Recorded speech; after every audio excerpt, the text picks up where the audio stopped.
માંગ એવી છે કે આ ભ્રષ્ટાચાર જે થઈ રહ્યો છે એને રોકવામાં આવે અને આના પાછળ કડકમાં કડક પગલાં લેવામાં આવે અને જરાક સારું અને હેવી ક્વોલિટીનું મટીરિયલ વાપરવામાં આવે એવી અમારી માંગ છે। અને સારું છે કે અહીંયા કોઈ દુર્ઘટના થતી બચી છે, કોઈ મજૂર વર્ગ અહીંયા હતો નહીં તો પછી એમનો જવાબદાર કોણ રહેશે એમ।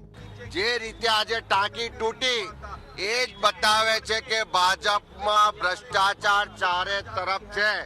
જ્યાં સુધી કમિશન કમલમમાં ના પહોંચે ત્યાં સુધી કોઈ કોન્ટ્રાક્ટરને કોન્ટ્રાક્ટ મળતો નથી અને કમલમમાં પહોંચતા કમિશનને કારણે ભ્રષ્ટાચારને કારણે ચારે તરફ રસ્તા તૂટે છે, પુલ તૂટે છે, ટાંકી તૂટે છે અને લોકોના જીવ જઈ રહ્યા છે।